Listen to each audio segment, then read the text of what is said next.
Hi, Bishop. How are you? We got a situation. Something ain't right with Natalia. This girl is tweaking. They got this dude online. He turned her against us. She was going to pack up and leave and go to the UK, the United Kingdom. If she was there, we had held her hostage. And the devil's a whole liar because she's done other things too. But this was a new low. There has been a lot of things that Natalia has done. She has to adopt you. She could have just left you in the park when you was there. Natalia stabbing her family in the back. Yeah, because Natalia does not have emotions for nothing but herself. You ready to go to hell with gasoline candy song? We're done. Yeah. We're done with it. When we received that call from Cynthia and Antoine, Natalia's adopted parents, it was very shocking. We thought we had a happy ending, a final everything wrapped up neatly into a bow. We were done filming our documentary. We just wrapped the entire shoot and didn't plan for any of it. But the Manses and Natalia keep pulling us back in. I'm Beth Karras. I'm a former prosecutor, but I've been a journalist for years. True crime is my beat, and I have been immersed in Natalia Grace's story for the past 2 years. Now look, this is a story that demands you dig deep, look closely, and question all your assumptions. To understand what went wrong between Natalia and the Manses, we need to roll the clock back a bit to happier times in Natalia's life, where her future looked bright. Lord God, we pray for protection we love you. over our family. Lord, we pray for Natalia in her situation. Anything that tries to mess with her mind, we rebuke it right now. The adoption has been a long time coming.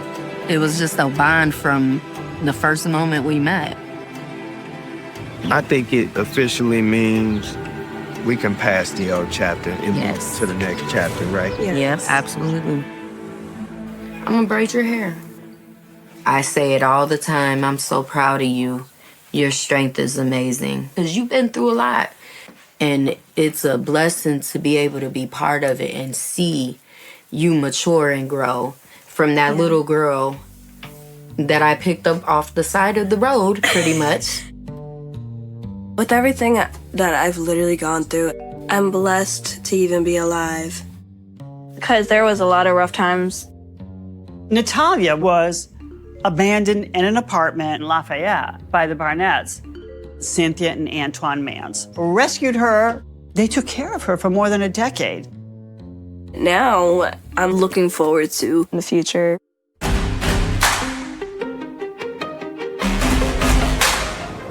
We're on the road and we are going to Tennessee. We fell in love with Tennessee and we have talked to a seller that is selling a home. Next in this chapter is we're moving to Tennessee. This is a new beginning. I'm excited about Tennessee. Me too. There's so many firsts that I'm very excited for.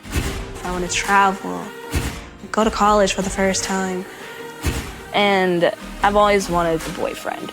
I always wanted to find love, you know, and one day get married. You know, just like any girl's dream, you know? For a long time, I was alone. Because during the trial, I couldn't go outside my house. So then one day, I was online.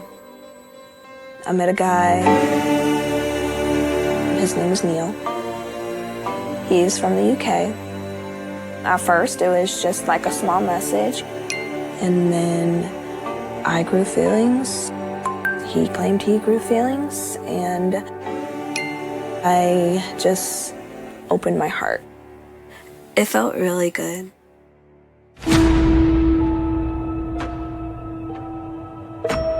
We're done. We're done with it. If she's gonna destroy herself, she needs to do it herself. She don't need help. She wants to leave now. But Where is it that Natalia wants to move to? She says she'll go back to Indiana. Because right now we're in Tennessee.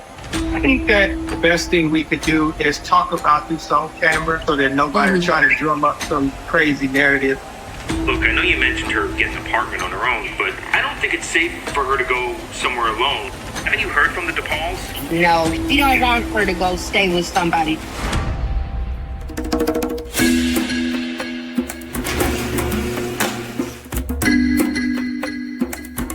My name is Vince DePaul.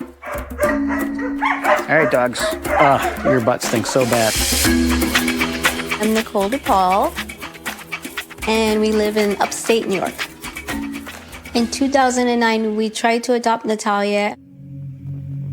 And basically, it fell apart for reasons that have nothing to do with our family or Natalia. It's the other family.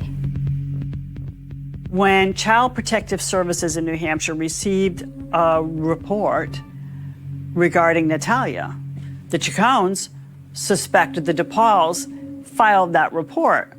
The DePauls denied it. Nonetheless, this led to a breakdown in communications and the relationship, and the adoption was off the table. She was no longer available to the DePauls. You know, that was heartbreaking. I loved her like she was my daughter. I still do. But we haven't seen her in 15 years.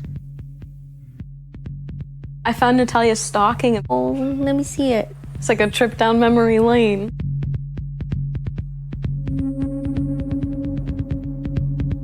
I have so many sweet memories because she was just like a big sister.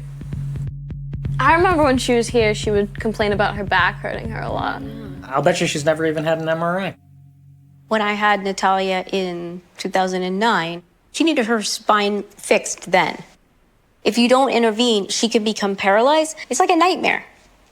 But every time I contacted the Manses, they never let me talk to Natalia for years. They won't let Natalia talk to my daughter. They won't pass on any messages. I don't understand that.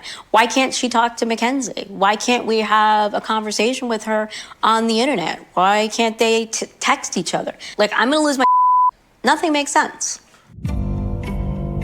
Then recently, I watched the documentary just like everybody else, and I saw Natalia was adopted by the Manses and looks all happy, and then it seems everything just fell apart and went to hell. And I mean, I knew something was wrong immediately. I want to help Natalia, but we gave up because we thought we would never be able to talk to or see Natalia again.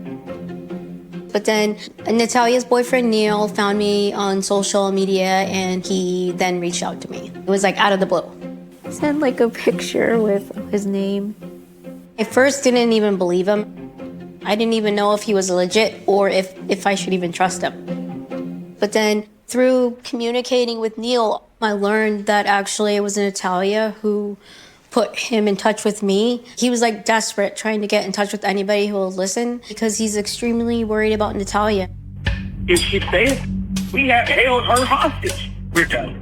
Yeah. We're done with her. The phone call destroyed the image of the happy family that Cynthia and Antoine had presented for so long. And that call also showed an angry side of Antoine that we had never seen before. And it made many people wonder whether the Manses' adoption of Natalia and this supposedly happy family was just another lie.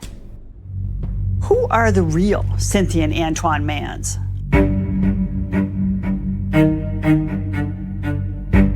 My name is Terrence Kennard. I'm an attorney in Indianapolis, Indiana.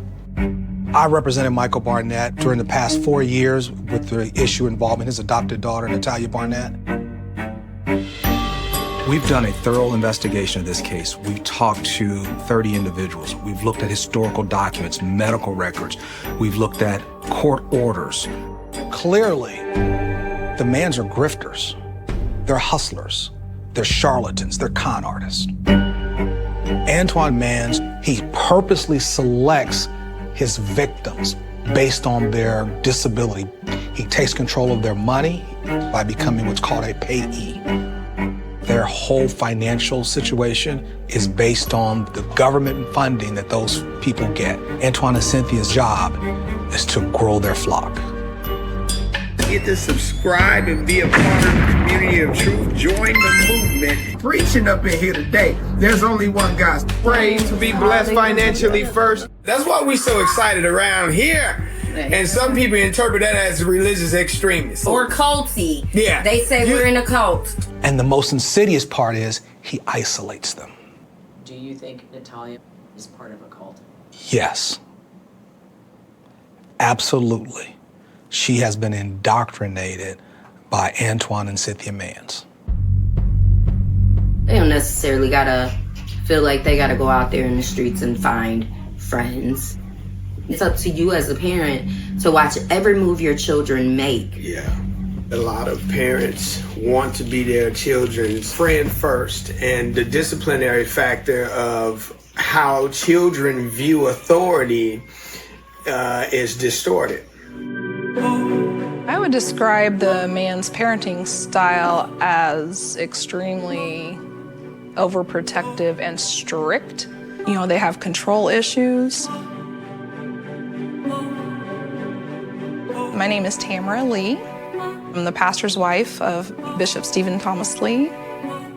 I have known the Mans family since 2010. They joined our church, and Pastor Stephen Thomas Lee married Cynthia and Antoine.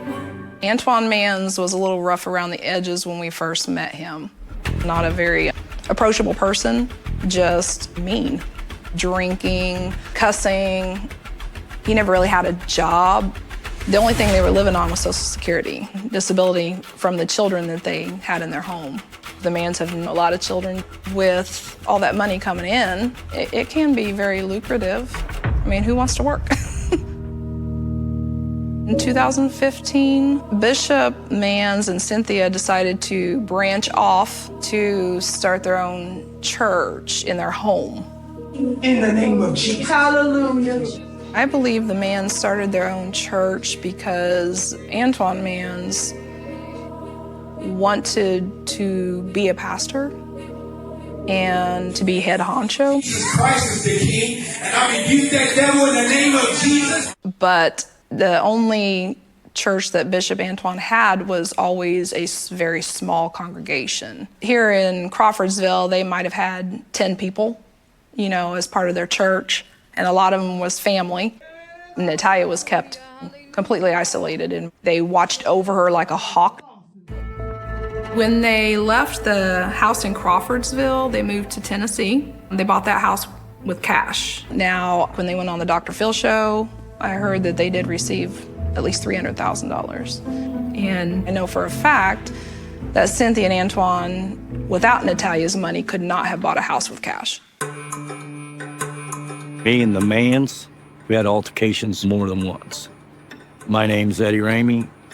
First encounter I had with them, he used to have a car, got $5,000 paint job on it, and my son. And then accidentally their little rubber ball hit it, and he was gonna make $5,000. I wanted to beat him up. Don't give me a shirt on. I had to clean, you know, the houses out that the Mans lived in. I mean, we had to totally clean it out, tear the carpet up, exterminate it. They always have bed bugs and cockroaches and everything climbing on the walls, food, maggots in the trash can and on the countertops, all because the filth. They're not good parents. They're not good foster parents. The other people that had her, you know, the Barnetts, I don't know how anybody, you know, could be worse than the Mans. Ain't nobody better than a legend in they prime. Ain't no need. After 12 years of this mess with Natalia, I'm just trying to move on. I'm gonna do everything I can to not think about it.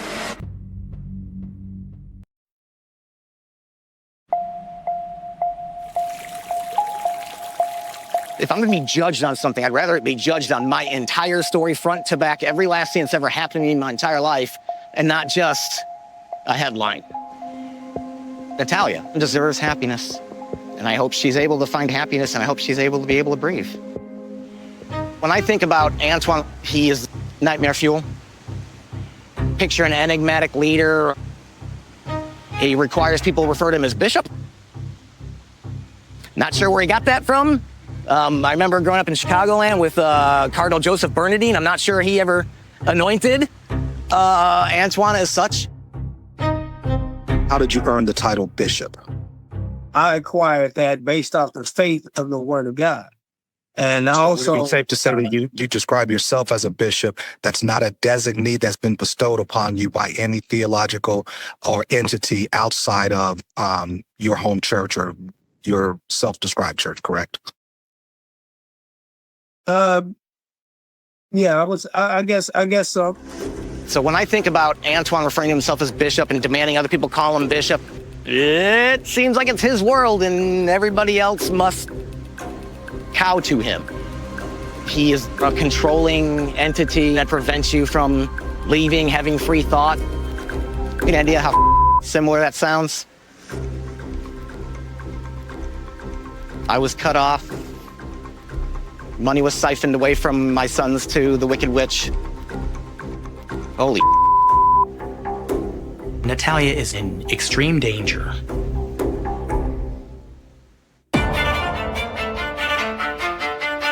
My name's Eric Evangelista. I'm one of the executive producers on the Natalia Grace series. We've never received a call like that at all from the Manses. She said she'll go back to Indiana because right now we're in Tennessee. First, they wanted to kick her out of the house. Then they wanted to put her up in her own apartment. It was shocking. Right after that phone call, Natalia's alleged boyfriend, Neil, from the UK, reached out to our producers and told us that Natalia's in danger and she needs to get out of the Manses' control. He even went so far as to call the police, but according to Neil, the police didn't do anything. So we don't really know what to believe at this point. According to Neil, when Cynthia and Antoine discovered that Natalia had been communicating with Neil and saw some of what she sent to him, they took her phone, they took her computer away from her, and she was cut off. Why are they doing this to somebody who's not a child? She is not a minor. She is an adult. I think that the best thing we could do is talk about this on camera so that nobody try to drum up some crazy narrative. After that alarming phone call, we raced down to Tennessee to interview Natalia, Antoine, and Cynthia. But as soon as we landed, we received a phone call saying, oh, everything's fine, never mind, false alarm, go back. So now the Manses have changed their tune overnight. And we need to figure out why. What's going on? Well, we was talking and we was trying to figure, because you guys are already touched down and everything. Is that right? You guys already here? Yeah, we're in Tennessee. Okay. Look, we came to an understanding. Well, I kind of changed her mind. I did. She Stand home. she came to her senses on this situation. Okay, so we'll still be at the same place? Yeah, we'll still be there. Neil filled me in about all the horrible things that Natalia is dealing with in the household with the Manses, and it's not good. He said Natalia is being held hostage. They cut off all her internet. They took her phone. They took all her social media. Natalia doesn't have any access to the outside world. Natalia wants to leave, but she doesn't know how, and she needs my help because the Manses are keeping her like a prisoner. Bishop's coming, right? Yes. Oh, hey, babes. Yes. This is for you guys to talk about what you want to talk about. So what happened? So Natalia changed, literally. It seemed like it was these past 7 days especially. It felt like a nightmare. I believe it was Monday. I went in her room, and when I opened her door, she hit her home screen to make her phone light close down. She's like up all night talking to this guy. And so we knew something was up, but we didn't know exactly what. So I told her, I said, Natalia, what's going on online? What are you doing? We finally figured it out, and she was able to open up and tell us like what you said to him. And she did. She told us. You said some things to this guy and trashed your parents. I seen what my wife showed me. A lot of false accusations. He played the enemy role, that the parents were the enemy and she needed to get away from the parents. The faith is not right. They're brainwashing you with it. They don't really, love you. They just want to control you. It went from the faith to, okay, now they just want your money and finances and things like that. That's what she told us. And then she said, I want to leave the house. I want to be on my own. It felt like death, like literal death. And this guy just completely flipped Natalia's mind against her family. And she was easily manipulated in that moment. And he convinced Natalia that what he was saying was right and we were wrong. And she was planning on actually going to the UK to be with this guy. Could we see those Facebook messages? From the guy? Yeah. They're deleted. She doesn't even have Facebook no more. She deleted it. Yeah. Oh. The first thing that popped in my head was he was either gonna ask for a ransom, because it's not a secret that, we got a little bit of money or whatever, or he's gonna get her over there and traffic her, I'll be honest, I wasn't me. My mom told me, she was like, this is not you. This is not my baby. I never once thought about wanting to move out or anything like that until I started talking to him. When I looked at my daughter, I did not see any life in her. I mean, she was spiritually dead. It was like talking to a wall or a dead corpse. She was a completely different person. We were at church yesterday. She kept running out of the sanctuary to go throw up. I believe spirits jump, and I think that this guy was used by Satan to try and pull her away for his gain. She felt like she couldn't even feel God anymore, and she's never been like that. Wow. I think it's definitely important to put parameters in place with the internet so these things won't happen again. Look, we got to cut the internet off. We can't allow this to happen. It's just got to be cut. What we want is to make sure that you're safe in all situations, that when the right man comes in, he'll take the place of your dad. The way it works when you're courting, you meet somebody in the church and they're equally in a relationship with the Lord the way you are. We call that equally yoked. We don't quote unquote date, we court. It's almost like, if you think about it, like a field trip. Yeah. Like when you go on a field trip and you got a chaperone. Because as we all know, even a hold of a hand or a kiss can lead to other things. I will admit my mistakes. I thought I was in love, but it wasn't right. Being honest, I wasn't thinking clearly. And there is something I want every girl my age and younger to know.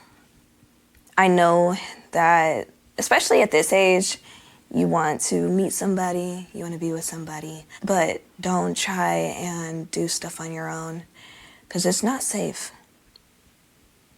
I literally almost left home because I thought I was in love. I almost left my family. After we talked and she confessed everything, she repented. You just got caught up in the moment, but you came back to your senses, and hey, I'm glad that you did. When we look at Antoine and Cynthia now, it seems like a 180 from what we previously saw, how they were so loving and doting and happy. Antoine says Natalia betrayed them, and so the punishments begin. No phone, no computer, no access to the outside world, complete isolation, and then casting out the demons to the point where Natalia vomits. Natalia has been silenced. Why? What are Cynthia and Antoine hiding? In the private messages that we have now seen between Natalia and Neil, she's talking about how she's not happy there. But when Natalia is with Cynthia and Antoine and the camera's rolling, she says she loves them and they're one big happy family. So what are we supposed to believe? Does Natalia want to stay with the Manses or does she want to leave?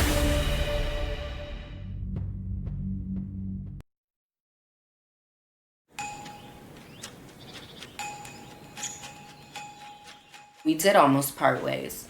But no, you're not going nowhere. Like, it may sound controlling, but it's all out of love. We cannot just let you walk out of this door and go to the UK or go into an apartment by yourself. You're a fall risk. You fall all the time. You have to cook for yourself. What happens if you're standing up at the stove trying to cook and you fall onto the fire or something? Who's gonna get your grocery shopping done? Who's gonna pay your bills for you? Like, you're not going. We can't allow this. What about that family? There was a family, the little couple that you lived with. The DePauls. They were really nice. I spent holidays there with them. You know, sometimes it was just a regular weekend. I could tell that they did love me and that they actually did want me. But, you know, she's where she was called to be. But last week, you guys were all having trouble. You were all fighting, and now you asked me to move Natalia out into an apartment on her own. I don't understand what's going on. We do understand that she's where God called her to be. Yeah, she's where God called her to be. Supposed to be.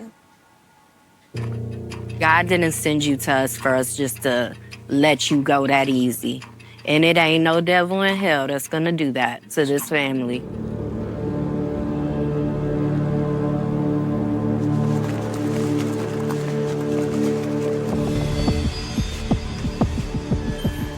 Dude, that was crazy. What happened? They said that she was possessed by demons. Natalia seemed very rehearsed, seemed very unnatural. Now she's saying that she's broken off all communication with Neil. They're broken up. Neil is saying that Natalia's in danger living with the Manses. The Manses are saying that Natalia's in danger of being trafficked. We don't know what to believe, and we don't know what's true. When you mention the DePauls, Natalia's face lights up. But then the Manses completely shut it down. When you mention the DePauls around the Manses, for some reason they shut down. They shut it down. They get angry. We're not controlling Natalia, right? Because if she wanted to leave, she could have left. But she chose not to do that.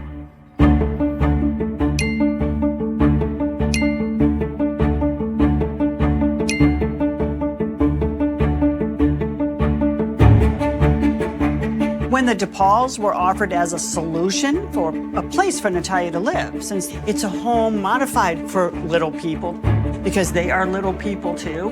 But then Cynthia and Antoine shut it down quickly. Why?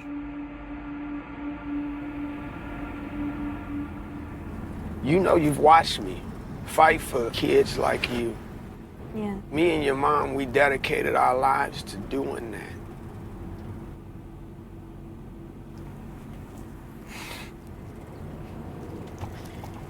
When I first heard the story, and then I saw your face,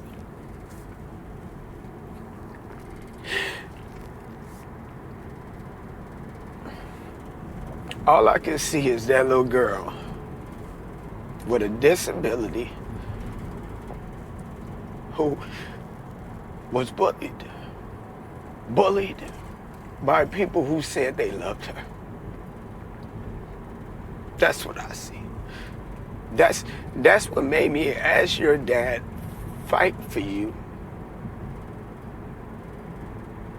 You know?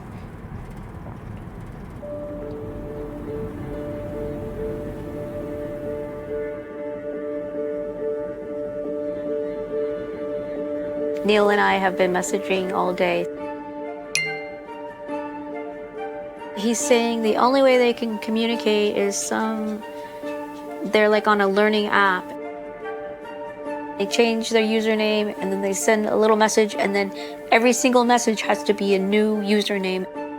I am able to get snippets like this. I love you and only want you.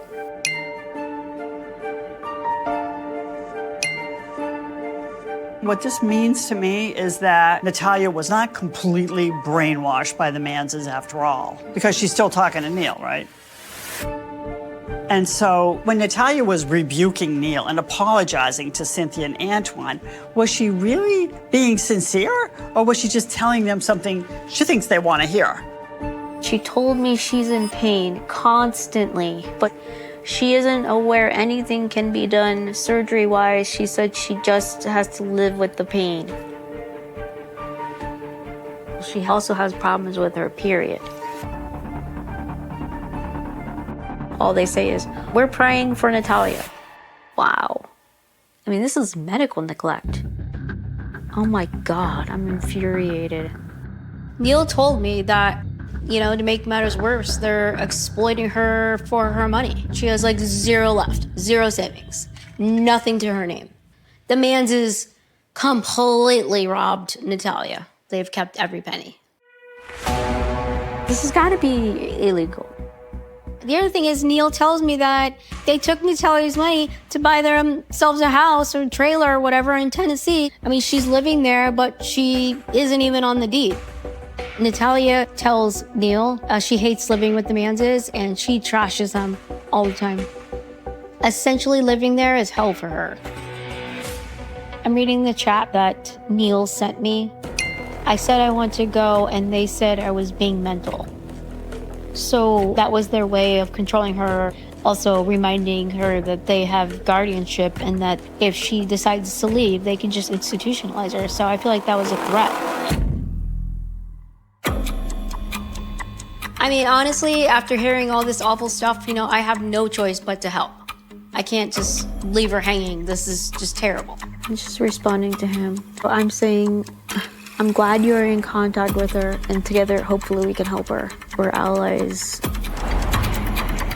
We can come up with a plan. I am really worried. It's so much worse than anyone thought. We need to get her out of there. I found the messenger on Duolingo. I'm gonna write, here to help. Once I send a message to Natalia, there's no turning back. There was nothing. Hopefully she gets it. When Natalia and I were able to communicate, I was so happy, beyond excited.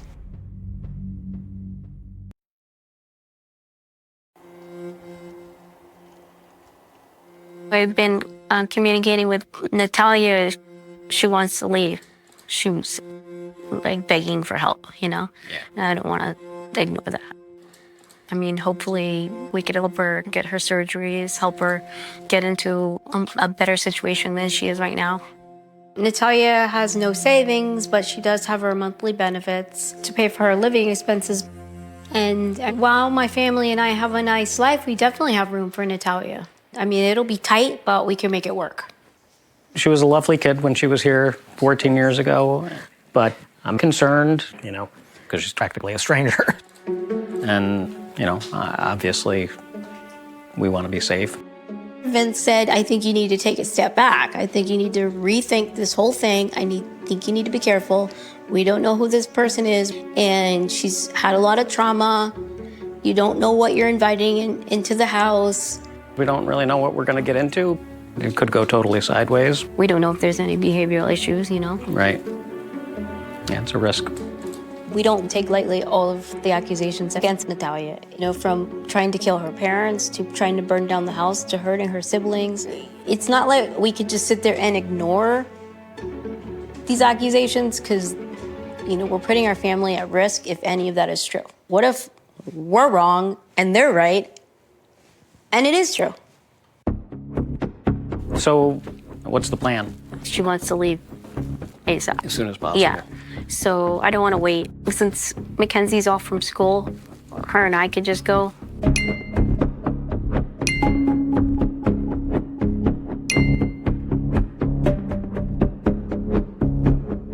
She said that it would be best if I picked her up from church. She's going to excuse herself to go to the bathroom, and then that's when she wants us to pick her up in that short amount of time. If we don't do that, we're totally screwed. Like, we've blown it. I mean, we're gonna hire somebody to help us, you know, drive. since my back surgery, it's harder for me to drive. Yeah. So I would just rather have someone else drive. This is going to be a huge effort to get Natalia. Jumping on a plane, being up 24 hours, rental cars, personal drivers, pain because it's hard to travel, but it's totally worth it. Are we sure this is the right thing to do? We always wondered, right? Like, oh, what if the adoption came to fruition? So maybe this is our chance to finally make everything right for her and for us. And it's coming full circle. Eventually, Vincent said yes. Do I want to help her? Absolutely. But, you know, we also have to think about our house. We have to think about our harmony. We have to think about our daughter. And so eventually we went back and forth and he said, okay. But he literally said, officially, I'm on the record as I don't think you should do this. He literally said that to me.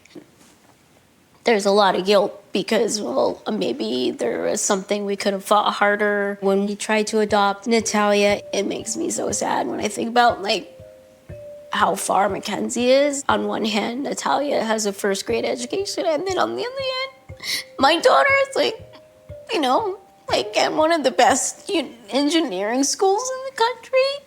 And I feel like, I mean, maybe she wouldn't be at the same school, but she would definitely be in college. She wouldn't have gotten re-aged. It's just sad. So now I'm like, we don't have a choice. We have to help her.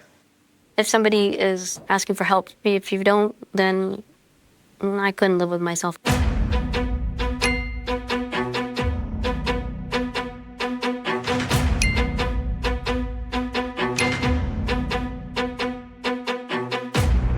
I feel like the man's realized that if Natalia leaves, then we lose everything that Natalia comes with. If she leaves, the golden goose leaves. I'm sorry. That to me is bull. That and you go yourself. Because she's 20 years old. She can go wherever the she wants. If she wants to go and live in the freaking warehouse down the street at this age, she can. Antoine, he's a bully. You know who can handle a bully, right? Yeah, you. Mm-hmm. Yeah, who can handle a bully. The man's family are absolutely hiding something, but it really is only a matter of time until all the secrets are going to be revealed.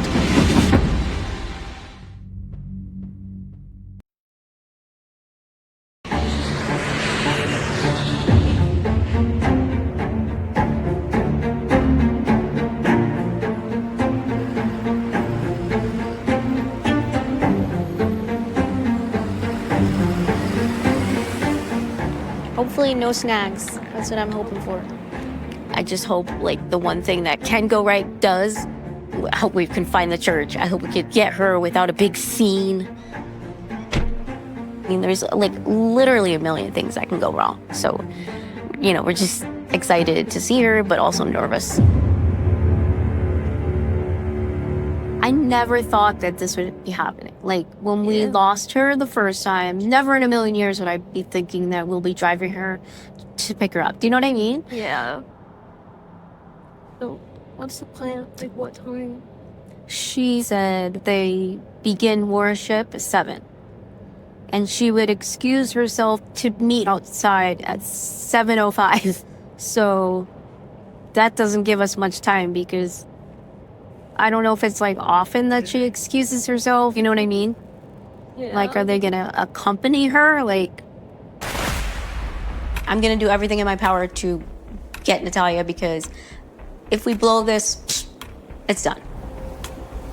This feels super dangerous. You know, we have only one shot at saving Natalia. There's no turning back now. I'm nervous. Oh my God, we have 3 minutes and it's 7:04. What if we're like a minute late and she pops out and she doesn't see us and she goes back in and then she, you know, loses faith that we didn't come. But if she thinks we didn't come, you know? So much is at stake tonight. And if we fail, I really don't think I'll ever see or talk to Natalia again. They're gonna make sure of it. Oh my God, we're here, we're here, we're here. Oh my God, there are people walking in. Oh my God, oh my God. You see her anywhere? I think we're too late. What if we missed her? Mac, you should get out. She might be looking out a window or something. Who knows? If she doesn't see anybody, she might not pop out. I don't know.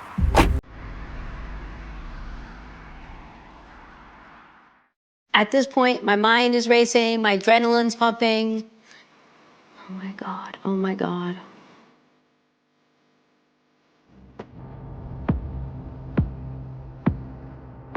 And we're waiting in front of the church, and it's way past the 5-minute window she gave us. What if after all this planning and flying, we completely missed her? But we can't just give up. Natalia begged us to come get her. There's a man there? Oh, God. Is y'all waiting for somebody? Yeah. Are you guys visiting? Yes. I'm thinking to myself, maybe he's best friends with Antoine, and so now our cover is blown. They're gonna keep her inside now. Now they're gonna be full watching. Because they've already started. Okay. Oh, we'll be right in. He was totally checking out. Maybe Antoine sent him out. Like, what if Santa and Antoine come out? What will they do? Oh, God.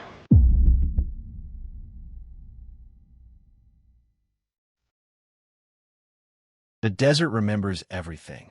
It remembers the heat that pressed down like a hand on the back of the neck, the wind that erased footprints before anyone thought to follow them, the silence that swallowed a scream before it could become evidence. In the summer of 1990, somewhere outside a small Arizona town that barely made the map, a moment passed that would never be fully explained, a moment that would harden into a cold case and refuse to thaw for decades. People would later argue about the exact time it began, but those who live there remember the feeling first, the sense that something had gone wrong before the sirens, before the headlines, before the words missing and unidentified became part of everyday conversation. The town was the kind of place where the sun bleached the color out of everything, where everyone knew everyone else's truck, where a stranger stood out immediately, and where crimes were supposed to be simple, explainable, solved by the next morning. On the edge of town sat a stretch of desert land broken only by scrub, a rusted fence, and a dirt road used mostly by locals who knew how to avoid getting stuck. That road would later be described in police reports as remote but accessible, a phrase that sounded harmless on paper and terrifying in reality. It was there, or somewhere very close to it, that the story bent into something darker. The victim was ordinary in a way that made the case more unsettling. No criminal record, no known enemies, a routine life that followed predictable paths, work, home, errands, familiar faces. The last confirmed sighting came from someone who thought nothing of it at the time, a passing moment later frozen and replayed in memory until it became distorted. A wave, a brief conversation, a car turning onto a road it had taken 100 times before. Then nothing. Hours passed before concern became panic, and panic became a call to the police that would mark the beginning of a long, grinding investigation. When officers arrived, they were met not with chaos but with absence. No obvious signs of struggle, no shattered glass, no trail of blood, just a growing sense that the desert had already done what it does best: conceal. Search teams moved slowly under the sun, eyes scanning for anything that looked out of place, anything that broke the monotony of sand and stone. What they found instead were questions. Why here? Why now? Why someone who seemed to have no reason to vanish? The first headlines were cautious. Local resident missing. Police seek information. But the tone shifted quickly as days passed with no answers. Whispers spread through the town, growing louder in grocery store aisles and gas stations. Some said they had seen a strange vehicle. Others claimed to have heard something in the night. Each rumor carried urgency and fear, but none could be proven. Investigators followed every lead, only to watch them dissolve under scrutiny. Witness statements contradicted each other. Timelines refused to align. The desert remained silent. Evidence, when it finally appeared, raised more questions than it answered. An item discovered miles from where it should have been. A detail that didn't fit the official timeline. Detectives logged it carefully, photographed it, bagged it, and moved on, unaware that this minor piece would later be described as forgotten evidence, the kind that sits in storage while a case grows cold. At the time, it didn't look like a breakthrough.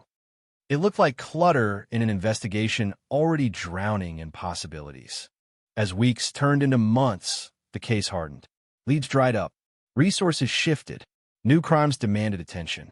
The victim's name stopped appearing on the front page and began slipping into the back of the paper, then into anniversary pieces marked by quiet frustration. The community changed. Doors locked earlier. Trust thinned. Parents warned their children about places they themselves had roamed freely for years. The desert road gained a reputation, a place people mentioned with lowered voices. Inside the investigation, tension simmered. Detectives disagreed about direction. Some believed the answer lay close, hidden among familiar faces. Others were convinced an outsider had passed through, struck, and vanished, carried away by highways that stretched endlessly out of town. Files thickened with reports, interviews, maps marked and remarked. And somewhere among those files, the forgotten evidence waited, mislabeled, underestimated, quietly holding onto whatever truth it contained. The 1990s moved on without resolution. Technology advanced. DNA became a word spoken with hope. Cold case units formed, promising new eyes on old mysteries. But this case resisted every attempt to revive it. Items were re-examined, witnesses re-interviewed. Memories had faded, hardened, or shifted with time. Some people refused to talk at all, convinced that whatever happened was better left buried. Others talked too much, stories polished by years of repetition until truth and invention blurred. The desert, meanwhile, remained unchanged. Wind erased tracks. Heat cracked surfaces. If there had been a moment when everything could have been understood, it had passed quickly, swallowed by distance and delay. Investigators retired. Families aged. Grief settled into a permanent, dull ache. The phrase Arizona 1990 cold case became shorthand among law enforcement, a reminder of a failure that still stung. Then, years later, something shifted. Not dramatically at first, not with flashing lights or dramatic arrests. It began quietly, the way many breakthroughs do. With a review, a box opened in a storage room, a piece of evidence lifted out and looked at with eyes that hadn't seen it before. Forgotten evidence. A label that sounded almost insulting given the weight it carried. It was the kind of thing that made seasoned investigators pause, the kind that suggested a story had been missed, not because it was invisible, but because no one had known how to read it at the time. Those involved in the renewed review would later describe a feeling, a slow realization that the case they thought they knew was incomplete. Assumptions began to crack. Timelines shifted. A theory long dismissed resurfaced with new relevance. The desert road, once just a location, became a focal point again. The ordinary details of the victim's life were re-examined under a harsher light. Nothing was taken for granted anymore. But with this new attention came a deeper unease, because every answer uncovered seemed to reveal another layer of uncertainty. The forgotten evidence did not point cleanly to a single conclusion. Instead, it suggested multiple possibilities, each more unsettling than the last. It raised the specter of mistakes made early on, moments when the investigation could have turned but didn't. It hinted at connections that were never followed, at warnings that went unheard. For the community, the renewed focus reopened wounds. Old fears returned, sharper now with the knowledge that the truth might have been within reach all along. People asked themselves uncomfortable questions. What if someone had known something and stayed silent? What if the danger had never truly left? The desert, once again, became a symbol not just of concealment, but of complicity, a place that allows secrets to survive. As the case inched forward, the language around it changed. Headlines used words like cracked and breakthrough, but those closest to the investigation knew better. Cracked did not mean solved. It meant fractured. It meant the surface had finally split, revealing how much lay beneath. The forgotten evidence changed everything not by providing closure, but by exposing the fragility of the story everyone had accepted for years. And somewhere between what was known and what would never be known, the Arizona 1990 cold case settled into its true form. Not a puzzle waiting patiently for a final piece, but a wound that refused to heal, a reminder that some moments, once lost to the desert, remain just out of reach forever. Whispering in the heat, daring anyone to listen closely enough to understand what really happened. When investigators returned to the file, they didn't start with suspects. They started with doubt. Doubt about what had been assumed, what had been overlooked, what had been written down and never questioned again. The forgotten evidence sat on a metal table under harsh fluorescent light, ordinary at first glance, almost disappointing in its simplicity. It had been cataloged, stored, and ignored for years, dismissed as incidental in a case that already felt unsolvable. But time changes perspective. What once looked irrelevant now felt deliberate, as if the case itself had been waiting for someone patient enough, stubborn enough, to listen. The first crack appeared in the timeline. The original sequence of events, repeated for decades, no longer held under scrutiny. Small inconsistencies emerged, the kind that could be explained away individually but become impossible to ignore when stacked together. A reported sighting that conflicted with travel times. A phone call logged too early or too late. A gap no one could fully account for. The forgotten evidence didn't explain these discrepancies, but it highlighted them, pointing silently to the places where the story bent unnaturally. Investigators began retracing the victim's final known movements with a precision that hadn't been possible in 1990. Roads were driven again, distances measured. The desert road, once described vaguely, was mapped in detail, every curve and turnout examined. What emerged was not clarity, but tension. The area offered too many opportunities, too many places where something could have happened unseen. The assumption that the event was quick, spontaneous, began to erode. This didn't feel random anymore. It felt planned, or at least exploited. Witnesses were called back, those who were still alive and willing to talk. Time had changed them. Voices trembled where confidence once lived. Some stories softened, others sharpened. One witness hesitated when shown a photograph, a pause that lingered just long enough to be unsettling. Another corrected a detail they had insisted on years earlier, claiming memory failure, but offering no explanation for why the error had seemed so certain at the time. Each conversation added weight, not answers. The forgotten evidence took on new meaning when paired with these revised accounts. It suggested proximity. It suggested presence. Not proof, but implication.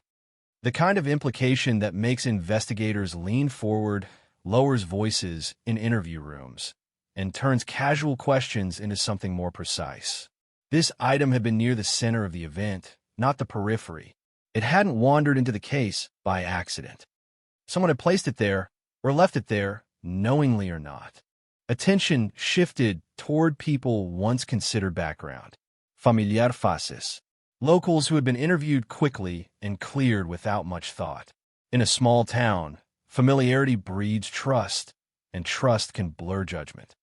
Records showed that certain names appeared repeatedly in reports, never as suspects, always as helpers, witnesses, neighbors. Now, those repetitions looked different, not suspicious in isolation, but persistent enough to demand another look. The idea that the case involved someone known to the victim gained traction, and with it came resistance. No one wanted to believe that the danger had been close, woven into daily routines. The alternative, a transient offender passing through, was easier, cleaner, less personal. But the evidence refused to cooperate with comfort.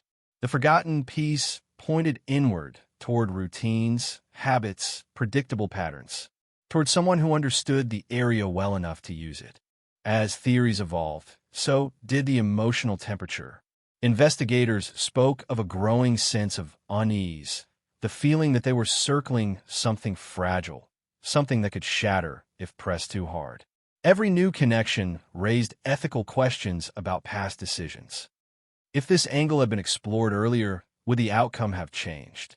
If this evidence had been recognized for what it was, would the case still be unsolved? The victim's family, drawn back into the process, reacted with a mix of hope and quiet fury. Hope that answers might finally come. Fury that they might have come sooner. Each update reopened grief, made sharper by the possibility that truth had been delayed not by fate, but by human error. They listened carefully to what investigators said and what they didn't say, reading between the lines for signs of certainty that never quite appeared. As pressure mounted, so did the risk of misinterpretation. Cold cases attract narratives, and narratives can overwhelm facts.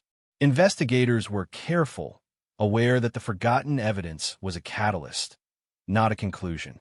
It changed the direction of the case, not its destination.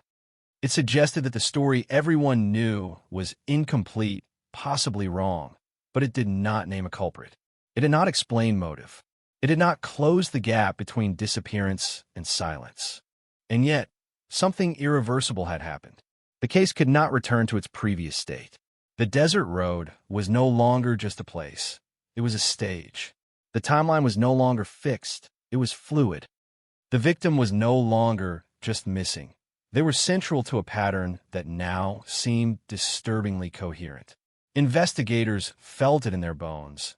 They were closer than they had ever been, and still impossibly far away. Rumors leaked, as they always do. Words like breakthrough appeared again, stirring public interest and speculation. But behind closed doors, the mood remained cautious, almost somber. Because every path forward led into uncertainty, and every answer threatened to expose not just what happened in 1990, but how easily the truth can be lost, misfiled, forgotten, even when it's sitting right there, waiting for someone to ask the right questions. The Arizona 1990 cold case was no longer asleep. It was awake, restless, reshaped by a single overlooked detail that refused to stay silent any longer. And as investigators pressed on, one thought lingered, unspoken but heavy in the air. If this evidence had been misunderstood once, what else had they missed, and what would it cost to finally see the whole picture? As the investigation tightened its focus, the desert seemed to close in, not physically, but psychologically, a constant reminder that this case had always belonged to a landscape that devours certainty. The renewed scrutiny didn't bring relief, it brought pressure. Every document pulled from storage carried the weight of years. Every annotation, a potential mistake frozen in ink. The forgotten evidence now sat at the center of the table, no longer an afterthought, but a quiet accusation aimed at everyone who had once skimmed past it. The next shift came not from technology, but from pattern recognition. Analysts laid out timelines side by side, comparing what was believed with what could be proven. Inconsistencies that once seemed trivial now aligned with disturbing precision.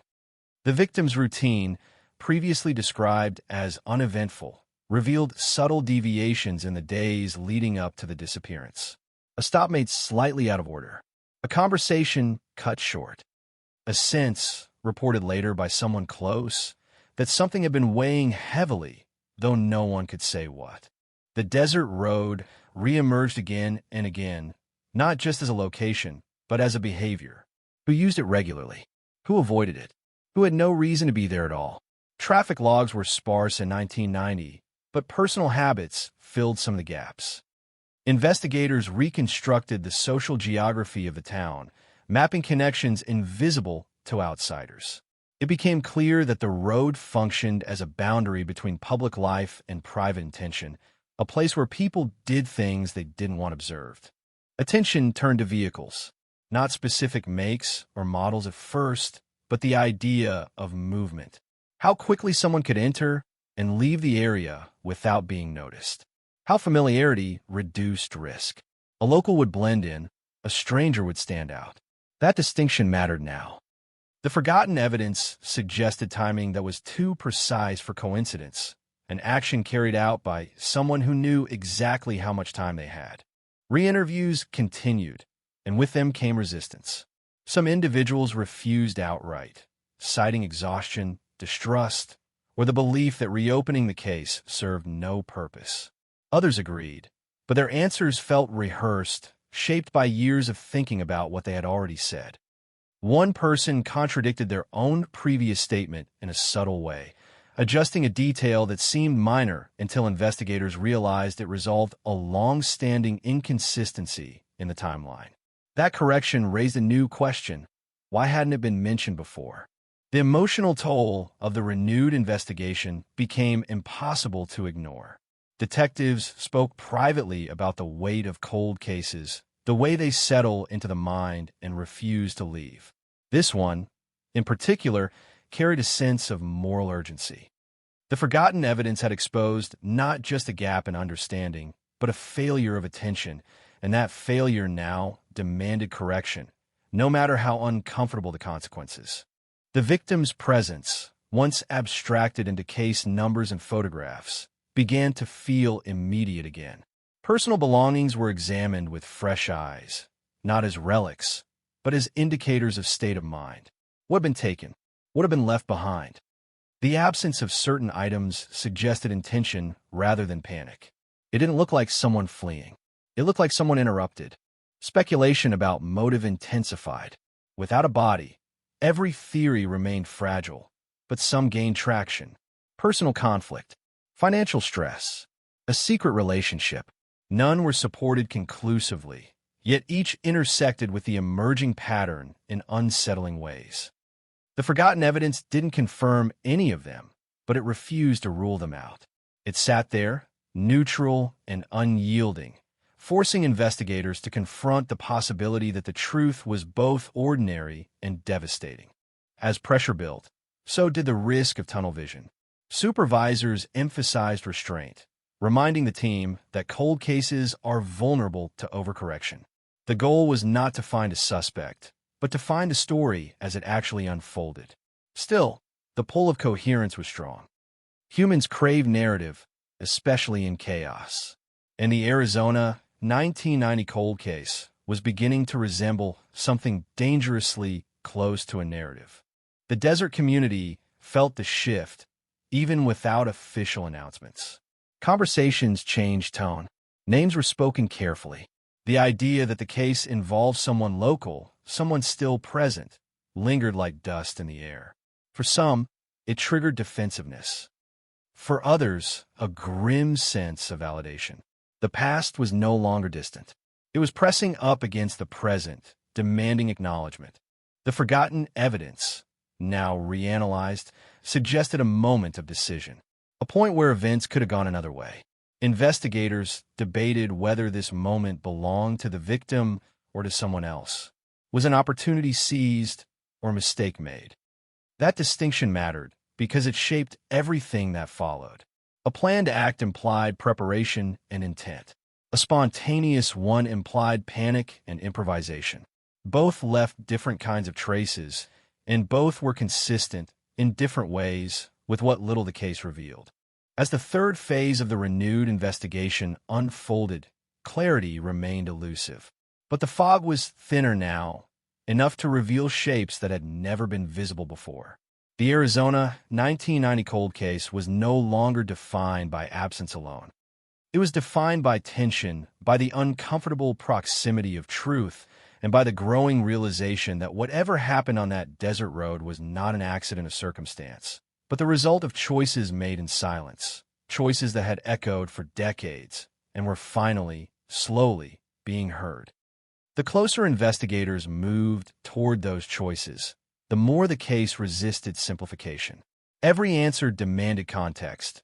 Every context produced another question.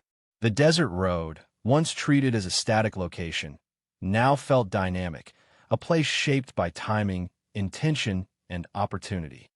It wasn't just where something happened. It was where paths crossed, briefly and decisively, before separating forever. Attention shifted to the days immediately following the disappearance, a period long overshadowed by the shock of the initial event.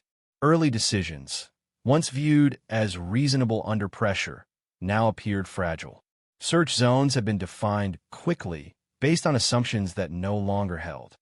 Certain areas had been cleared too soon. others barely examined at all. The forgotten evidence hinted that the critical moment might have occurred just outside those boundaries, in a sliver of space investigators had literally walked past. Old radio logs were reviewed, their clipped transmissions offering a stark contrast to the gravity of what they represented. Officers moving from point to point. Commands issued, acknowledged, forgotten. Somewhere in that procedural noise, a window had closed. It wasn't negligence exactly. It was momentum. The investigation had been carried forward by what seemed most likely, not what was most unsettling. The renewed team studied behavior as much as facts. How people acted when questioned. How stories evolved under pressure. Silence became as important as speech. In one re-interview, a long pause replaced what had once been an immediate answer. The silence stretched, heavy and revealing. When the response finally came, it was different, not dramatically, but enough to suggest recalculation. Investigators noted it without comment, letting the weight of it linger in the room. The forgotten evidence continued to complicate every theory. It suggested control without chaos, presence without confrontation. Whatever happened did not erupt, it unfolded. That realization reframed the entire event. This wasn't a sudden explosion of violence. It was quieter, more deliberate. The kind of act that leaves fewer witnesses and fewer obvious mistakes. Speculation returned to motive, now filtered through this new lens. If the act was controlled, then fear wasn't the driving force. Something else was. Preservation, secrecy, perhaps necessity. Each possibility carried implications that reached far beyond the desert road, into relationships, routines, and choices made long before that day in 1990. Investigators began to feel the pressure of time in a new way. Not the time since the crime, but the time running out to act on fragile revelations. Witnesses were aging. Memories were eroding. Some people who had once been central to the case were no longer alive. The truth, if it existed in a recoverable form, was becoming more delicate with every passing year. The community's reaction hardened. What began as curiosity turned into unease. People remembered where they had been, who they had spoken to, what they had noticed and dismissed. Guilt surfaced in unexpected ways. Not guilt of action, but of inaction, of not asking questions, of trusting too easily. The cold case was no longer an abstract tragedy. It was a mirror, forcing reflection. Investigators faced an uncomfortable possibility that the case had been shaped as much by human psychology as by physical evidence. Trust, familiarity, and the desire for normalcy had all influenced early decisions.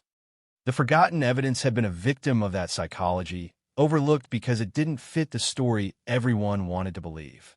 Now it sat at the center, forcing a reckoning. Reconstruction efforts intensified. Using modern techniques, analysts modeled movements, testing scenarios against known constraints. Some theories collapsed immediately. Others held, stubbornly plausible. One scenario, in particular, aligned disturbingly well with the evidence, forgotten and otherwise. It required no dramatic confrontation, no stranger lurking in the shadows. Just proximity, access, a moment of choice. That scenario was never officially endorsed, but it hovered over the investigation, influencing questions, shaping focus. Investigators were careful, aware of how easily suspicion can become certainty without proof. Still, the gravitational pull of coherence was undeniable.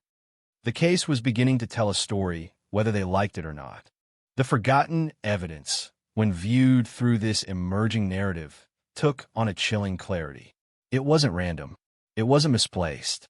It was a byproduct of an act that assumed it would never be noticed, that no one would look closely enough, long enough, to understand its significance. That assumption had held for decades.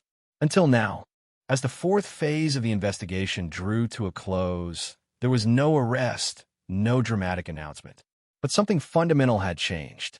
The Arizona 1990 cold case was no longer defined by what was missing, but by what was slowly, reluctantly coming into focus.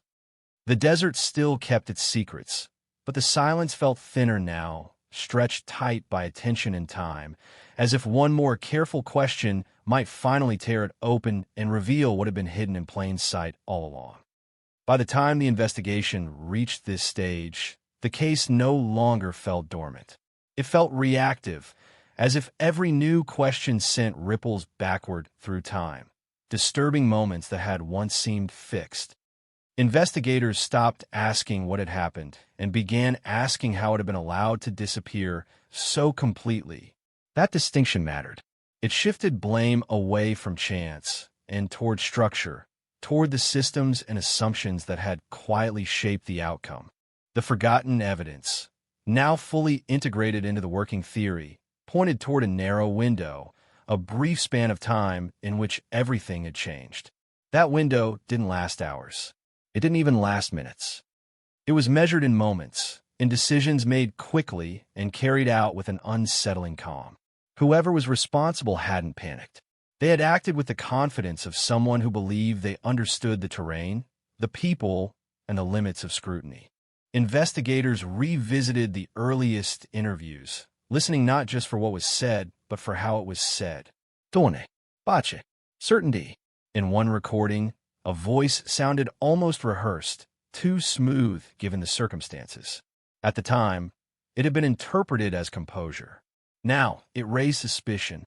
In another, a witness rambled, contradicting themselves repeatedly, dismissed early on as unreliable.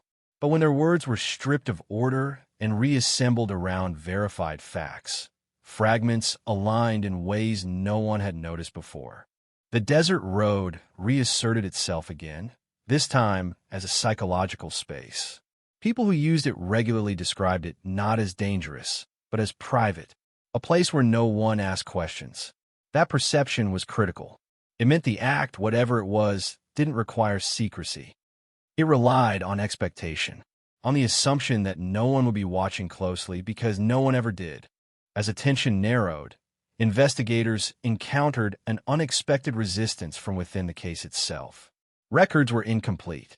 Notes referenced conversations that had no transcripts. Evidence logs lacked detail. None of it suggested deliberate sabotage, but together, it painted a picture of fragmentation. The case had not been mishandled in one catastrophic way. It had been eroded piece by piece by small omissions that accumulated into obscurity. The victim's timeline was refined again, this time down to behavior rather than clock time. What they were likely thinking, what they expected to happen next. The absence of defensive actions suggested familiarity, not fear. That realization reframed the emotional core of the case. If the victim trusted the situation enough not to resist, then betrayal, not violence, may have been the defining moment. Speculation about accomplices emerged cautiously, not because evidence demanded it, but because the scenario began to strain under the weight of a single actor. Certain movements implied coordination, or at least the benefit of someone else's silence.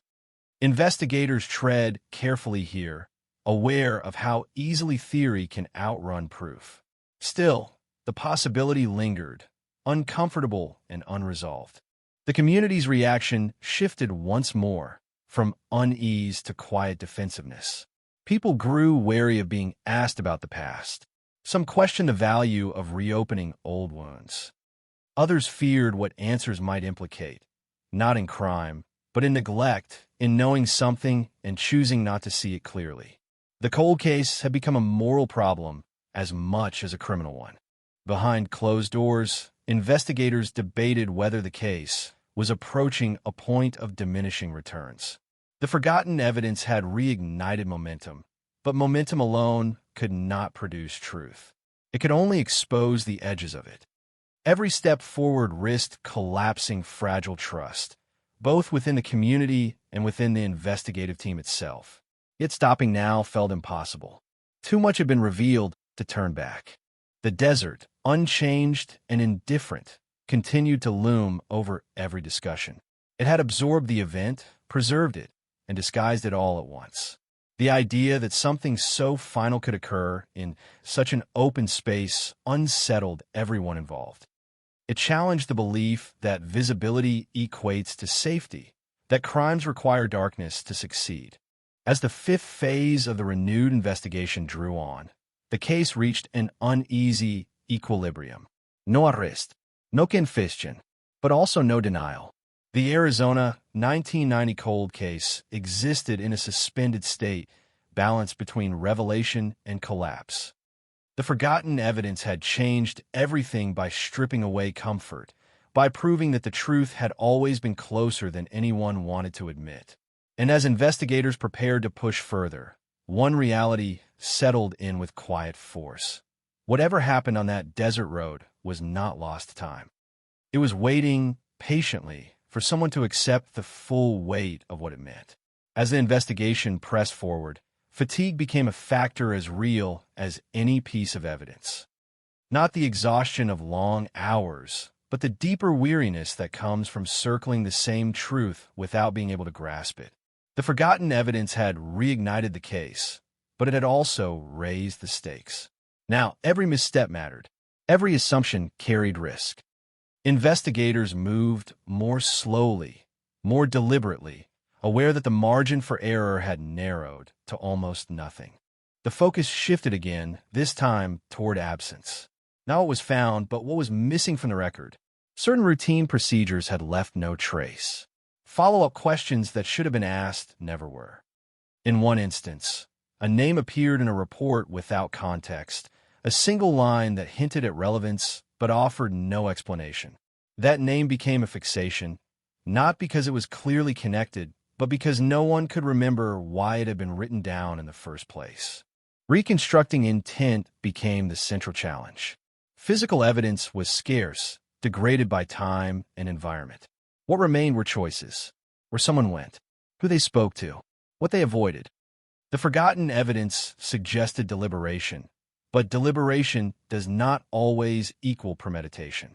It could also reflect adaptation, the ability to take advantage of an unexpected opportunity. Investigators debated this distinction endlessly, knowing it shaped every conclusion that followed. Attention turned inward toward institutional memory. Veteran officers were consulted, some reluctantly, some with visible relief. They spoke of pressure, of limited resources, of the unspoken expectation to resolve cases quickly. One admitted that the case had felt wrong even then, but wrong in a way that was hard to articulate, easier to suppress. Another recalled a disagreement over jurisdiction that had delayed a key action by hours. Small things, always small things. The victim's absence continued to haunt the investigation. Without remains, the case existed in a liminal state, neither fully a disappearance nor conclusively a homicide. That ambiguity had allowed it to drift, to be deprioritized when attention shifted elsewhere. Now, that same ambiguity fueled determination. Investigators wanted certainty, even if certainty brought consequences no one was prepared for. Speculation about the forgotten evidence deepened. Analysts revisited its origin, its handling, its context. Chain of custody questions surfaced, not because tampering was suspected, but because carelessness could alter interpretation.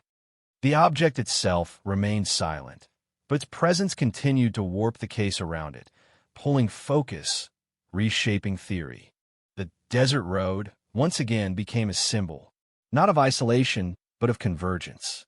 Multiple paths intersected there, socially and physically. People used it for reasons that had nothing to do with travel. That understanding reframed witness statements that had seemed vague or evasive. Perhaps they weren't hiding anything. Perhaps they simply didn't recognize significance at the time. As interviews continued, investigators noticed a pattern of minimization. People downplayed their presence, their interactions, their knowledge. Not lies exactly, more like adjustments, subtle edits, made to maintain distance from something uncomfortable. The cold case was no longer about identifying a perpetrator. It was about confronting a collective reluctance to look too closely at the familiar. Tension rose within the investigative team.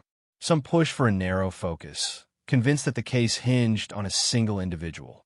Others argued for a broader approach, wary of confirmation bias. The forgotten evidence supported both positions, depending on how it was read. That ambiguity became its own obstacle, forcing restraint where instinct demanded action. Public interest flared and faded in cycles, driven by leaks and speculation. Each surge brought pressure, each lull brought doubt.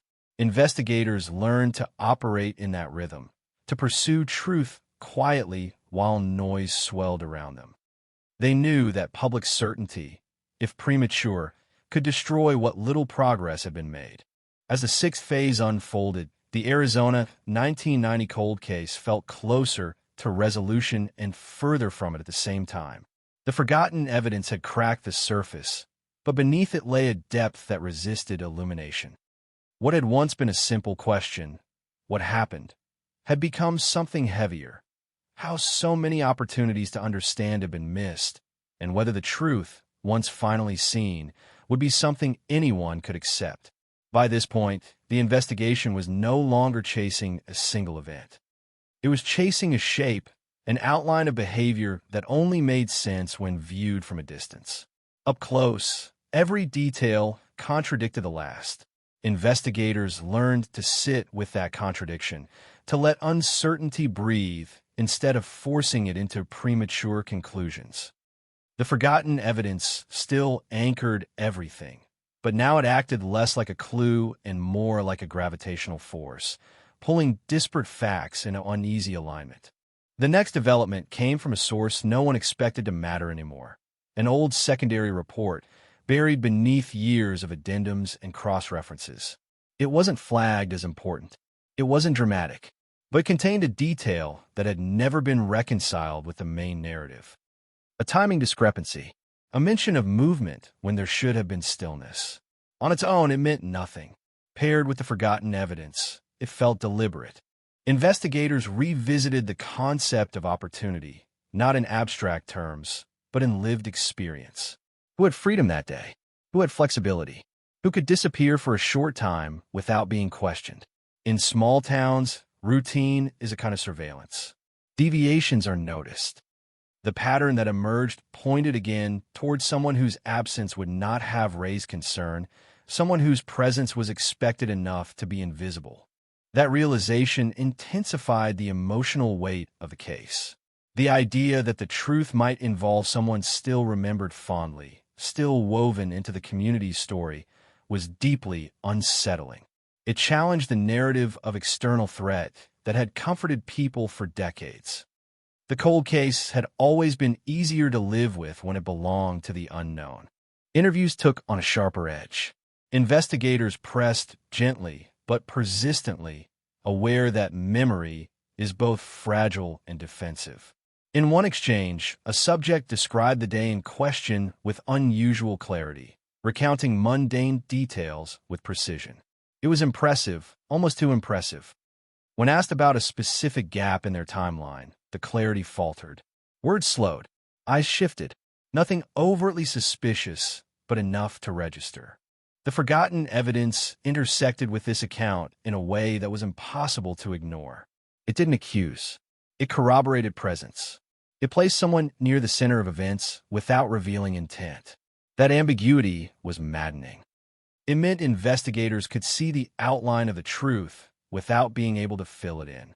As pressure mounted, the investigation encountered its most dangerous phase, convergence. Multiple theories began pointing toward the same conclusion from different directions. In any other case, this would have been celebrated as progress. Here, it felt precarious.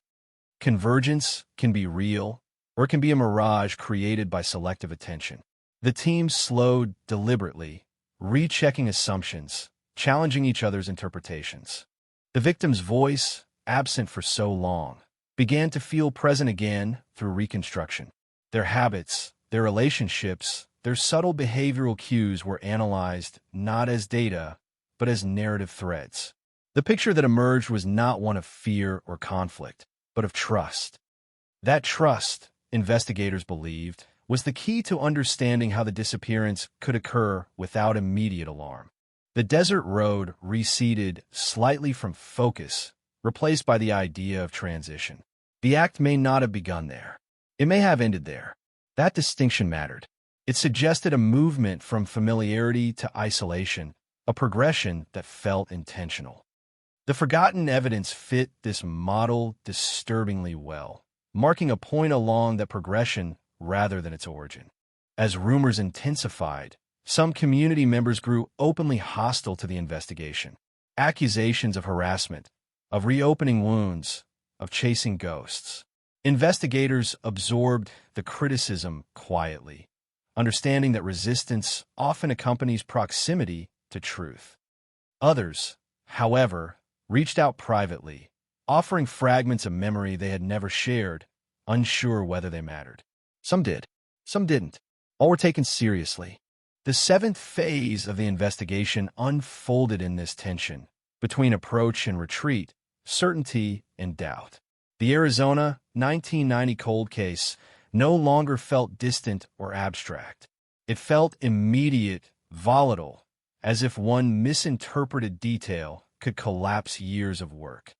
The forgotten evidence had not solved the case. It had destabilized it, stripping away the illusion of safety that had protected false conclusions for decades. And in that instability, investigators sensed they were approaching something irreversible. Not resolution, necessarily, but reckoning. A point where the case would demand acknowledgement of truths long avoided, and where the cost of knowing might finally rival the cost of not knowing at all. Tôi thích phản hồi này hơn. The investigation entered a phase where silence became its own language. Fewer statements were made. Fewer assumptions were spoken aloud. Everything felt provisional, as if the case itself were listening, waiting to see what would be said next. The forgotten evidence remained constant, unchanged and unchanging, yet its meaning continued to evolve as the surrounding context shifted. Investigators began to sense that the case hinged not on discovery, but on permission. Permission to reconsider people who had never been reconsidered. Permission to question decisions that had once been defended instinctively. Permission to accept that the truth might not arrive as a revelation, but as an accumulation of discomforts that could no longer be ignored. The idea of confrontation surfaced, cautiously, not an arrest, not yet, but a focused interview, one designed to test the boundaries of the emerging narrative. The subject, long peripheral, was approached again. The tone was calm, almost deferential. Questions were open-ended, inviting elaboration rather than resistance. The goal was not confession, but contrast. The contrast came in fragments, small shifts in language, passive constructions where active ones had once appeared, a tendency to generalize when specifics were requested. None of it was conclusive. All of it was consistent. The forgotten evidence sat between investigator and subject like a third presence, never mentioned directly, but shaping every exchange.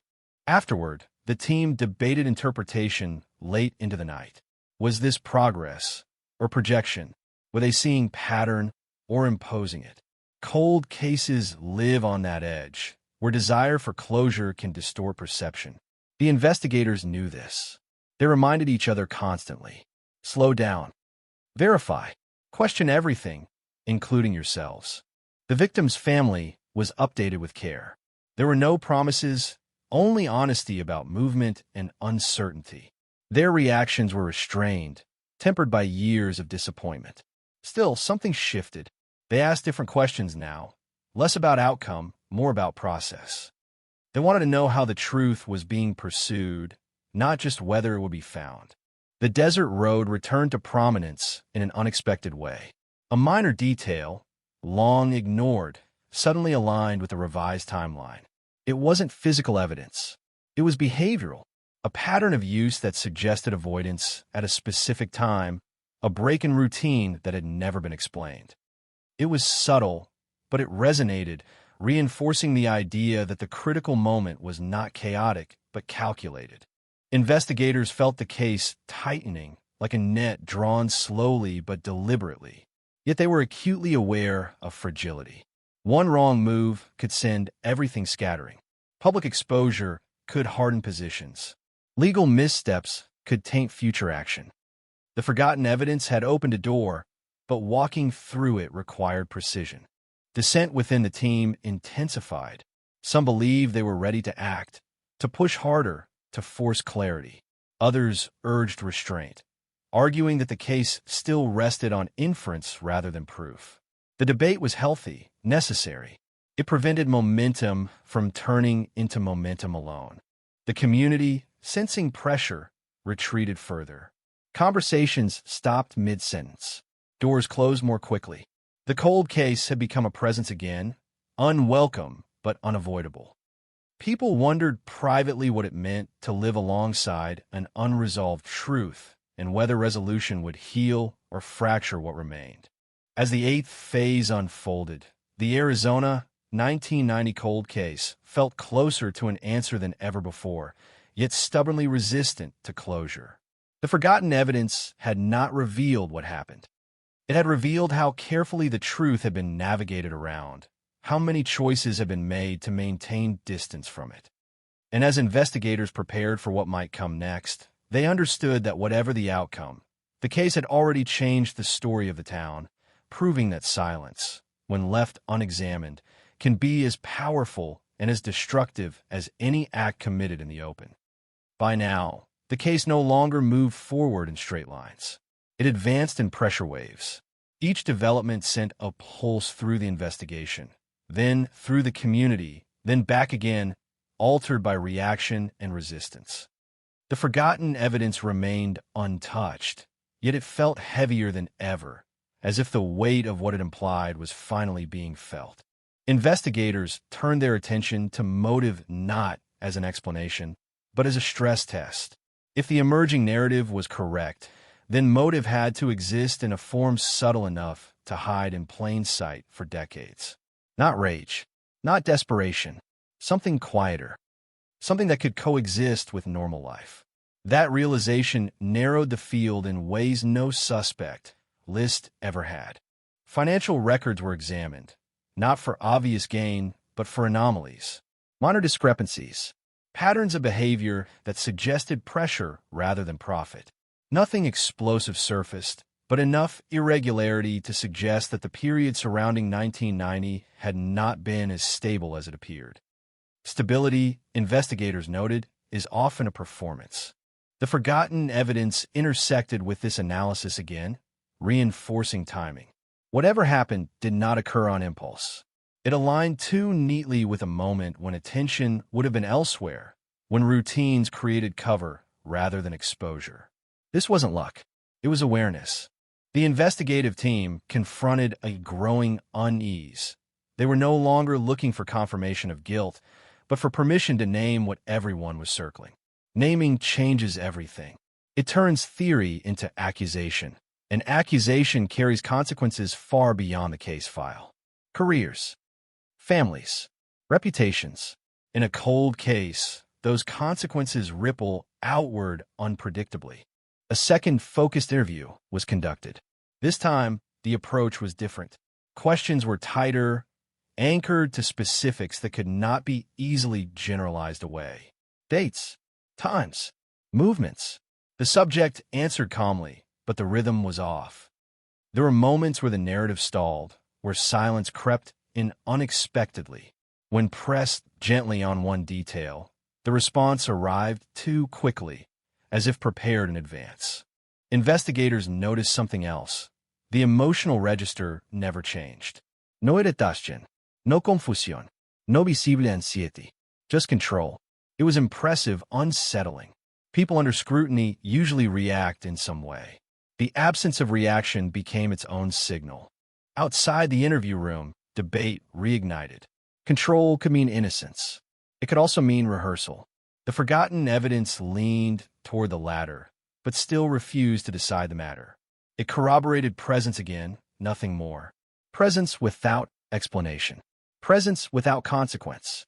The victim's reconstructed timeline reached its most refined form. Every known interaction, every plausible deviation was layered into a model that showed not just where the victim went, but why. The picture that emerged was not one of danger recognized, but of obligation. A moment where saying no felt harder than going along. That distinction haunted the team. It suggested vulnerability without awareness, trust exploited without force. The desert road, in this context, felt almost incidental. A convenient endpoint, not a trigger. The act had already unfolded before the landscape took over. The desert didn't create the crime. It absorbed it. As pressure intensified, the investigation faced its greatest limitation: proof. Cold cases do not reward intuition, no matter how compelling. They demand something tangible, something that can survive scrutiny in a courtroom. The forgotten evidence had reopened the case, but it could not close it on its own. Public speculation surged again, fed by fragments of information and deliberate silence. Some sensed that the case was on the brink. Others dismissed it as another cycle of hope destined to collapse. Investigators ignored the noise, but they felt its weight. Every expectation increased the cost of failure. The ninth phase of the investigation settled into a tense holding pattern. Everything that could be asked had been asked. Everything that could be examined had been examined again. What remained was judgment. Not legal judgment yet, but the quieter, more dangerous kind, deciding whether the story they were assembling was strong enough to stand or whether it would crumble under the demand for certainty. The Arizona 1990 cold case hovered there, suspended between accusation and ambiguity. The forgotten evidence had changed everything by making ignorance impossible. Whatever happened next, whether action or restraint, would define not just the case, but the legacy of everyone who touched it. And in that suspended moment, one truth became impossible to ignore. Sometimes the hardest part of solving a cold case is accepting that knowing may not bring justice, only clarity, and that clarity, once achieved, cannot be undone. The 10th phase unfolded with a kind of grim restraint, the sort that settles in when everyone involved understands that the next decision will be irreversible. There were no dramatic meetings, no raised voices, just quiet agreement that the case had reached its edge. Beyond it lay either resolution or collapse, and there would be no way to control which one followed. Investigators revisited the forgotten evidence one final time, not to reinterpret it, but to challenge it, to ask what it did not prove, to identify every alternative explanation, every benign scenario that could account for its presence. This was the discipline of doubt, a deliberate attempt to dismantle their own conclusions. Some alternatives survived scrutiny. Most did not. What remained was narrow, uncomfortable, and incomplete. Legal counsel was consulted. The question was not whether they believed they knew what happened, but whether belief could be translated into action. The answer was cautious as expected. The case was strong in narrative, fragile in material fact. Any move forward would be contested, dissected, and possibly undone. The forgotten evidence, once overlooked, now risked being overburdened, asked to carry more weight than it could sustain. The victim's family was brought in again, this time with heavier words. Investigators spoke honestly about limits, about how close and how far they were at the same time. There were no tears, no outbursts, just a quiet reckoning. The family had lived with uncertainty for decades. Another form of it, even one shaped by clarity rather than ignorance, was something they already knew how to carry. Behind the scenes, tension grew around timing. Wait too long, and the opportunity to act might vanish forever. Act too soon, and the case could fracture under challenge. The forgotten evidence had accelerated everything, but acceleration without control can be destructive. Investigators weighed not just the case, but the consequences of failure, knowing that a failed attempt at resolution could bury the truth more deeply than silence ever had. The community felt the pressure again. People sensed that something was imminent, even without confirmation. Old alliances tightened. Old grievances resurfaced. The cold case had become a fault line, and the ground around it was shifting. Some prepared for vindication. Others braced for accusation. No one felt unaffected. In internal discussions, one question surfaced repeatedly. What does it mean to crack a cold case? Does it mean naming a suspect, making an arrest? Or does it mean reaching a point where the truth is visible, even if unreachable by the law. The forgotten evidence had cracked the surface, but the core remained resistant to formal resolution. Investigators considered the possibility of a public statement, one that acknowledged findings without assigning blame. It was controversial. Some saw it as transparency. Others saw it as abdication. The debate underscored a deeper truth. The case no longer belonged solely to law enforcement. It belonged to memory, to community, to the unresolved tension between knowing and proving. As the 10th phase drew to a close, the Arizona 1990 cold case stood at a crossroads. Every path forward carried risk. Every path backward felt dishonest. The forgotten evidence had fulfilled its strange role, not by solving the case, but by forcing a decision that could no longer be postponed. In that moment of suspended choice, investigators understood something they had resisted for years. Some cases do not end with certainty. They end with acknowledgement, with the acceptance that the truth can be seen clearly enough to change how the past is understood, even if it cannot be held accountable in the present. And as they prepared for the final step, whatever it might be, the weight of that understanding settled in, heavy and irreversible, shaping everything that was about to follow. The final phase did not arrive with resolution. It arrived with reckoning. Not a single moment, but a convergence of realizations that could no longer be separated from one another.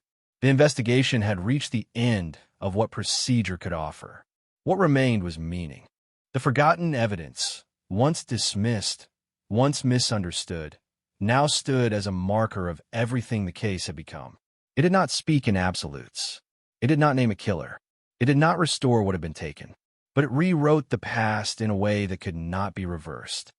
The story everyone had lived with for decades was no longer intact. It had been cracked open, and the fracture ran through memory itself. Investigators drafted their final internal report with extraordinary care. Language mattered. Every word was weighed for implication, for fairness, for restraint. They documented patterns rather than conclusions, proximity rather than guilt, opportunity rather than intent. It was not the report they had imagined writing years earlier. It was not the ending anyone had hoped for, but it was honest. The decision was made not to pursue charges, not because nothing had happened, but because what had happened could not be proven to the standard the law demands. The gap between truth and proof remained, stubborn and unmoving. The forgotten evidence had narrowed that gap, but it had not closed it. And forcing it closed would have risked destroying what integrity the case still possessed. A public acknowledgement followed, measured and restrained. The words "cold case cracked" appeared again in headlines, but those inside the investigation understood the irony. Cracked did not mean solved. It meant exposed. It meant that the shell protecting a comfortable narrative had been broken, revealing something far more unsettling beneath it. The community reacted in fragments. Some felt relief that the silence had finally been addressed. Others felt anger, insisting that without names or arrests, nothing had truly changed. A few felt something closer to guilt, the quiet recognition that the truth had lived among them, shaped by familiarity and trust, allowed to pass unnoticed because it was too close to home. The victim's family received the final briefing privately. There were no surprises left to offer them, only clarity about the shape of the truth and honesty about its limits. They listened without interruption. When it was over, there was no dramatic response, just a nod.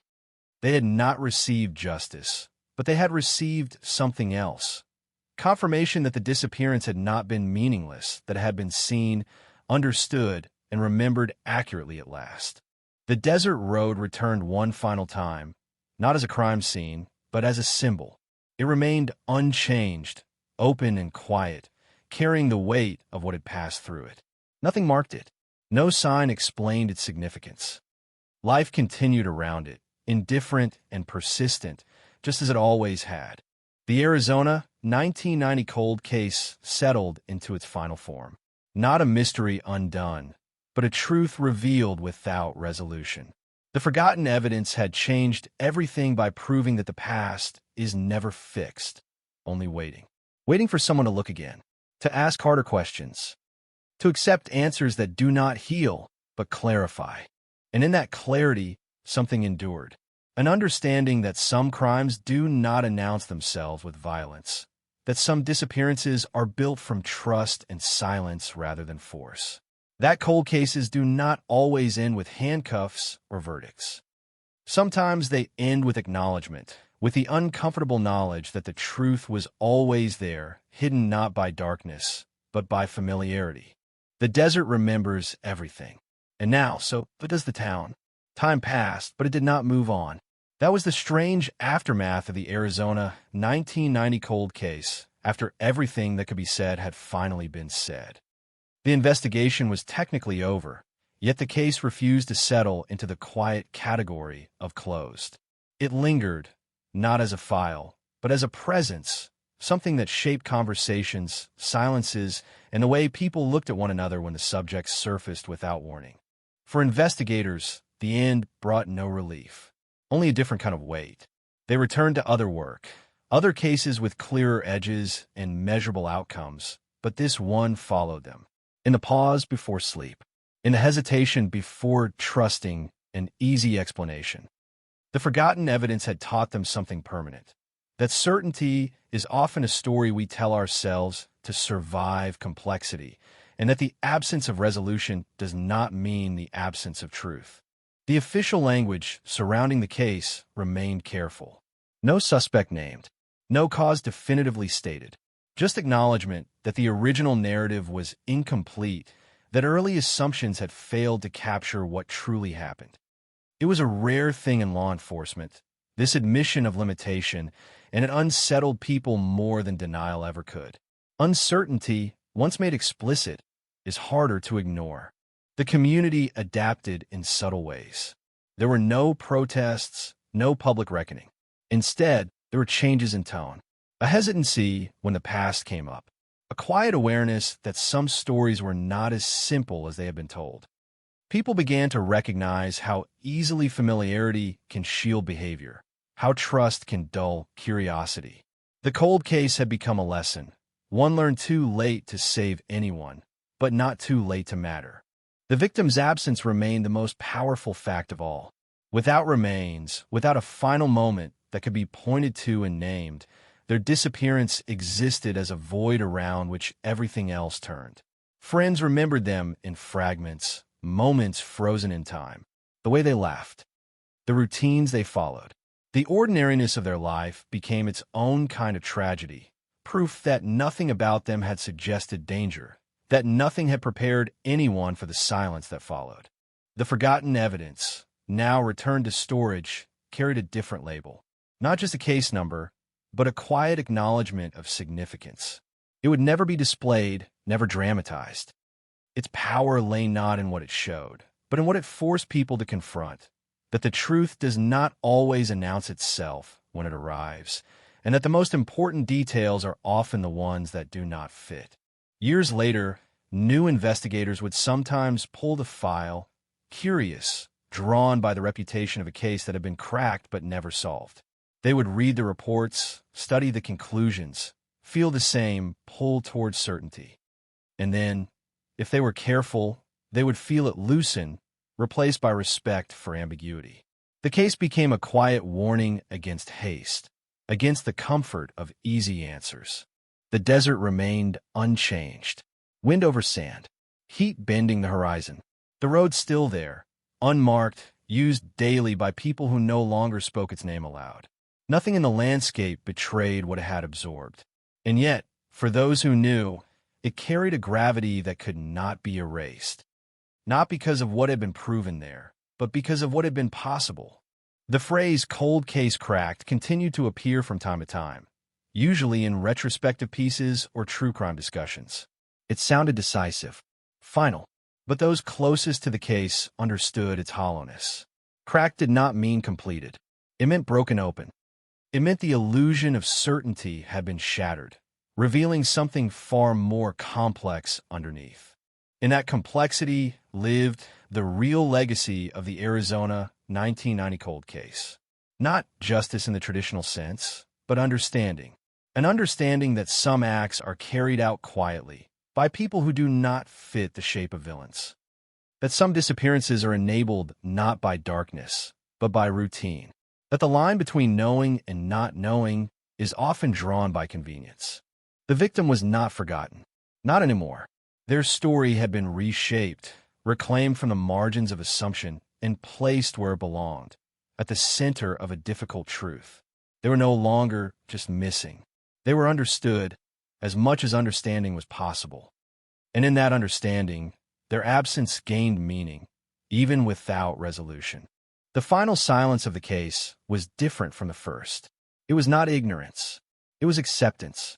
Acceptance that the truth had been approached as closely as it could be, that the remaining distance could not be crossed without evidence that no longer existed.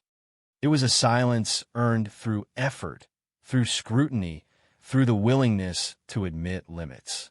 The desert remembers everything. It remembers the moment that changed the course of a quiet town, the years of questions, the long delay before someone thought to look again. It remembers the forgotten evidence sitting unnoticed, waiting for the right eyes. And now, so do the people. The Arizona 1990 cold case did not end with handcuffs or verdicts. It ended with clarity stripped of comfort, with a story finally told honestly, even without its final chapter. And in the space where certainty should have been, something else remained. A warning, an understanding, and the enduring knowledge that some truths, once seen, never stop echoing, no matter how much time passes, no matter how deep the desert silence becomes. What followed was not an ending, but a settling, the kind that happens slowly, almost imperceptibly, after something heavy has been set down and everyone steps back to see what remains. The Arizona 1990 cold case no longer demanded attention, yet it refused to disappear. It existed now as a quiet constant, woven into the identity of the place that had carried it for so long. New families moved into town without knowing the full story. Old residents stayed without retelling it. The case became something people sensed rather than discussed, a subtle awareness that shaped how questions were asked, how trust was given, how silence was interpreted. It was no longer fear that lingered, but caution, the understanding that normalcy can coexist with unresolved truth. Investigators, years later, still measured other cases against it, not in detail, but in instinct. Whenever a detail felt too easily dismissed, whenever an explanation felt too neat, the memory surfaced. A reminder that relevance is not always obvious, that importance can hide behind routine, that the most dangerous assumption is that nothing matters unless it announces itself loudly. The forgotten evidence remained archived, preserved with care that bordered on reverence, not because it was dramatic, but because of what it represented. A second chance at attention, a warning against complacency. It stood as proof that cases do not go cold because the truth disappears, but because attention drifts, because certainty becomes more attractive than doubt. The victim's name continued to appear in records, anniversaries, and quiet acknowledgments, no longer framed as a mystery alone, but as a life interrupted by something that never fully revealed itself. Their story was no longer told as an unsolved riddle, but as a lesson written in absence. They had become part of the town's moral memory, a reference point for conversations about vigilance, about responsibility, about the cost of looking away. Occasionally, someone would claim to have new information, a dream, a memory resurfaced late in life, a detail that suddenly felt important. Each was examined carefully, respectfully, even when it led nowhere. The case had taught everyone the value of listening, even when certainty was unlikely. Especially then, the desert remained unchanged, but perception of it shifted. It was no longer romanticized as empty or neutral. It was understood as active, as a participant in silence. Not malicious, not forgiving, just present, capable of holding secrets indefinitely if no one insists on retrieving them. The phrase cold case cracked slowly faded from use. It felt inadequate, misleading. Those who truly understood what had happened preferred different words. Re-examined, reframed, understood. The absence of closure was no longer framed as failure, but as honesty. An acknowledgement of the limits of evidence and the consequences of time. What endured most was the realization that truth does not always arrive with resolution. Sometimes it arrives with restraint, with a quiet understanding that the story is clearer now, even if the ending remains unwritten. That clarity changed how the past was remembered and how the future was approached.